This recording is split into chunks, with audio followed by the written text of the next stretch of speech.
Decent nurse. Now I know we're all used to hearing these golden words. Nursing is a calling. And our familiarity has brought about a downplay of the heavy weight and significance of these words, for golden they are and are to be treated as such. Come with me on a journey back to where it all started. Hopefully, these 3 examples would impart you, so these words you might learn to hold there. Let's start with Adam, the first sent nurse.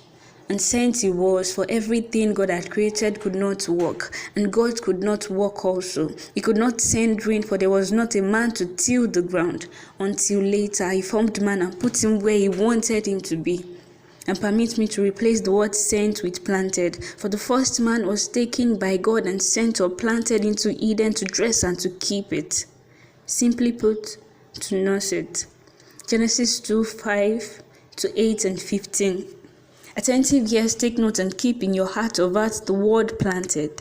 For you are a planting of the Lord wherever you are, and your meat is to dress and to keep, to nurture, nurse back to life and preserve those it brings to you, and also to be fruitful and multiply.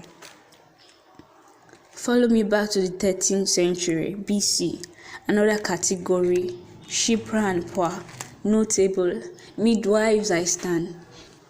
These Hebrew women were instructed to go contrary, to do against that which they had been sent and planted in Egypt to do by God. Instructed and afraid they were.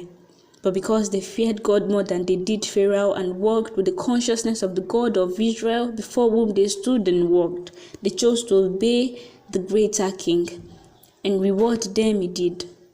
Attentive minds hide once again the word consciousness, because this obedience, as little as it seemed, saved the life of a sent deliverer, Moses. And a disaster it would have been if he hadn't been. Exodus 1:15 to 21. Now I wonder, if they did not know they were sent, how would they have known whom to obey? And so this reunion seeks to equip you with that knowledge. For what if you were in their position? What if you were Shipra or Poa? I wonder what you would have done.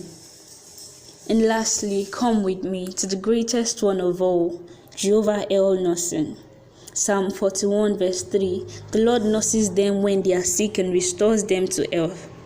He sent himself. He put himself to the task to nurse us. Now you can't do that. You'll be injured if you're not sent. You can't send yourself. And what a great insight David had.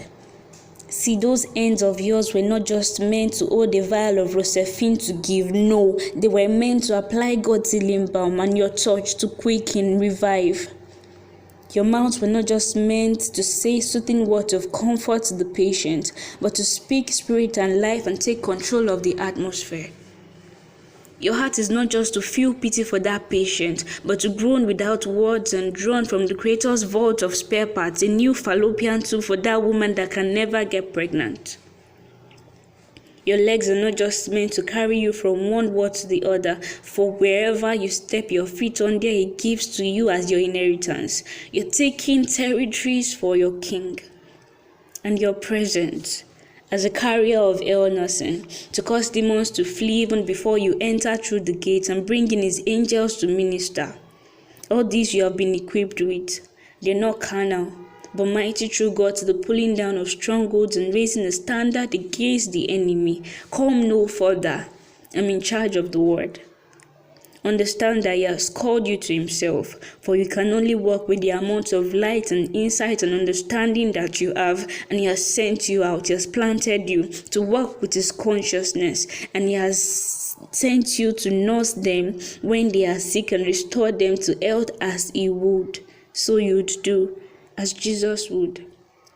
So trivialize no more, for nursing is a calling and a sending.